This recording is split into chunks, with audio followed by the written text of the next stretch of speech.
Çfarë ham dhe jemi? Allahu i gjithësisë e krijoi njeriun dhe bëri të gjallë. E pas kësaj gjallërie, ky njeri do të vdesë dhe do të ringjallet. Sigurisht, shekulli në të cilin po jetojmë është shekulli i zhvillimit të madh teknologjik. Teknologjia ushqimore ka bërë të veten. Pra, jemi në konfrontimin e ushqimeve artificiale dhe natyrale. Allahu i gjithësisë na tregon për ushqimin në Kuranin famlart. E ju besimtar, hani pra nga të mirat që u dha Allahu, të lejuara e të pastra.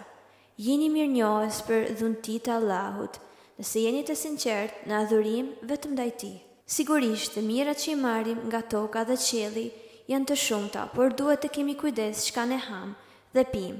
I madhëruari na tregon se juve u janë dalur ngordhësirat, gjaku, mishi i derit, ajo që theret jo në emrin e Allahut, e furmja, e mbytura, e rrëzuarja, e shpuarja. Nga briri i tjetrës. Ajo që ka ngrënë egërsira përveç asaj që arrini ta therrni, para se të ngordh, ajo që është theruar për idhuj dhe u është ndaluar, ta kërkoni me short fatin. Kjo është mëkat ndaj Allahut.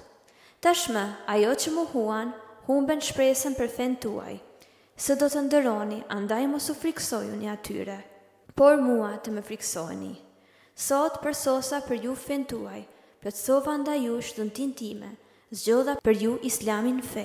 E kush detyrohet nga uria të haj nga të ndaluarat, dhe duke mos patur qëllim mëkatin, Allahu fal shumë dhe është mëshirues. Ushqimi i shëndetshëm nuk është të ham e rept dhe të stërmbushim barkun, sepse përmendet se Lukmani i urt, që ishte edhe pejgamberi i Allahut, i thoshte të birit të tij: "O biri im, nëse mbushet barku, flen mendja, zgjuarësia, meket dhe gjymtyrët pushojmë sa adhuruari." Dërsa në Kur'an thuhet: "O bijtë e Ademit, vishuni bukur për çdo namaz, lutje, hani dhe pini e mos e teproni, sepse ai, Allahu, nuk i do ata që teprojnë." Ky ajet kuranor tregon rregullin e ruajtjen e shëndetit, prandaj thuhet: "Hani e pini, por mos e teproni." Vërtet nuk ka dyshim që ai i cili me mature dhe pa teprim do të konsumojë ushqim dhe pije, do të jetë i sigurt për shëndetin e tij dhe nga vetvetja do t'i largojë sëmundjet. Dhjamosja, tërheqësia, është sëmundja më e madhe e cila vjen si shkak i nutricioneve të tepërta, yndyrave jashtëmase dhe helmeve toksike që marrin nga ushqimet e pakontrolluara. Mungesa e vitaminave në organizmin ton shkakton kaos patologjik në trupin ton. Andaj, ne duhet t'i posedojmë këto vitamina dhe minerale në trup. Vitaminat janë të përfshira në zhvillimin e aktiviteteve të ndryshme metabolike, të mbështetjes së jetës në trupin ton dhe mirëmbajtjen e shëndetit, si dhe mbështetjen e sistemit imunitar. Grupi i vitaminave që ne të kemi mendje në shëndosh dhe trupin e shëndosh duhet të jenë si me poshtë. Vitamina A. Fitimi nga vitamina A është për ta mbajtur lëkurën të butë dhe sportivitetin energjik mjaftueshëm duke bërë ushtrime dhe vrapim. Këtë e bënte Muhamedi alayhis salam me gruan e tij, Aishën. Ai vraponte me të, kurse sot ka musliman që ju vjetur të vrapojnë me gratë e tyre. Vitamina B. Ky grup i vitaminave është i tërheqshëm në ujë dhe mund të ruhet në sasi të vogla trup, duke vepruar si koenizim, është përgjegjës për transformimin e karbohidrateve në glukozë brenda reaksioneve metabolike.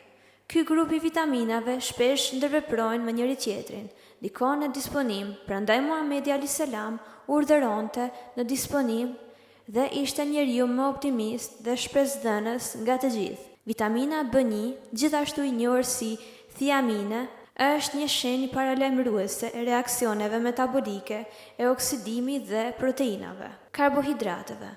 Ajo është gjetur në mish dhe disa drithëra. Në sasi të mëdha nuk është konsideruar toksik. Enes ibn Maliku ra ka thënë: "I ka therrur i dërguari alayhis salam me dorën e vet 2 desh dhe tha: Bismillah, Allahu Ekber, dhe porositi: Hani, bani për vete dhe jepni sadaka." Vitamina B2, gjithashtu i njohur si riboflavin, është i punësuar në reagimet midis proteinave dhe lipideve. Gjendet tek qumështi, perimet e të tjerë. Abdullah ibn Abbasi transmeton se pejgamberi alayhis salam ka thënë: çdo kush që pi qumesh le të thotë: bekimi Allahu qof mbi të, dhe Allahu na shtoft atë, sepse ne nuk dim asnjë ushqim dhe pije që mund të krahasohet me të. Vitamina B3. Gjithashtu i njohur si niacin, mungesa e tij sjell pasoja. Ajo përfitohet nga ushqimet e pastura, sidomos tek hurma. Andaj, hurma preferohet nga Muhamedi alayhis salam si ushqim vital. Vitamina C vepron duke favorizuar lëngun synovial në nyjet ndërmjet kockave. Ndër ushqimet që përmbajnë këtë vitamin përfshihen frutat, agrumet, specat, rushi e të tjerë. Rushi përmban vitaminën A, B1, B2, B6, C dhe PP. Pastaj minerale, kalcium, fosfor, hekur dhe magnezium. Allahu i Gjithfuqishëm e përmend rushin 6 herë në Kur'an si njërin ndër mirësitë e panumërta në të cilën ai u ka dhuruar krijesave të veta. Kjo pemë është flyti i kësaj bote, siç është edhe i botës tjetër, i xhenetit. Në hadith është shënuar gjithashtu se i dërguari alayhis salam e ka dashur rushin dhe ftojin. Vitamina D, gjithashtu i quajtur kalciferol, është një shenjë paralajmëruese e zoreve që bën thithjen e kalciumit, fosforit. Atletët nuk kanë nevojë për plotësimin të vitaminës D. Shtesë, sepse trupi i njeriut është në gjendje për t'u sintetizuar nga rrezet e diellit. Ata që falin namazin në sabaut e marrin këtë vitaminë rigjeneruese dhe freskuese për mendjen e trupin. Kjo vitamin është sot karakteristike e disa ushqimeve si qumshti, ngjala e të tjerë. Vitamina E është një antioksidant e dobishme në rigjenerimin e indeve. Lufton efektet e presionit të gjakut, gjendet në elb, misër, grur, kur nga të gjitha këto ushqej çdo pejgamber i Zotit të gjithësisë. Ignoranca dhe pazhvillimi i të lexuarit dhe padituria e njeriut për horizontin, rrethin dhe ambientin se si ai është konstruktuar, kush e ka krijuar e bën njeriu të jetojë më keq se kafsha, të hajë të pijë dhe kur mos të ndalet. Ushqimet e pakontrolluara me tërbim duke krijuar dhe anomali ushqimore dhe duke shkaktuar një seri sëmundjesh letale nga helmet e ushqimit me tepritës në barkun e madh e të mbushur me baktere helmuese.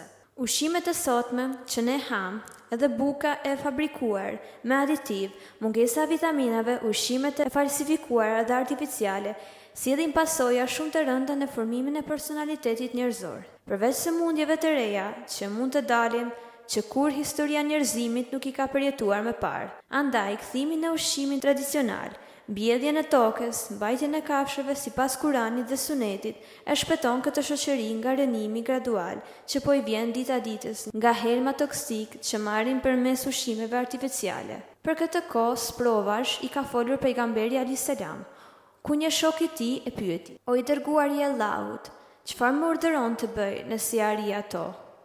Ai tha: "Kush ka deve, të shkoj tek devet e tij. Kush ka dele, të shkoj me delet e tij. Kush ka tokë, të shkoj tek toka e tij. Dhe kush nuk ka asgjë, të marrë shpatën e tij dhe të godas me teun e saj një shkëm, ashtu që të mund të shpëtojë nëse mundet."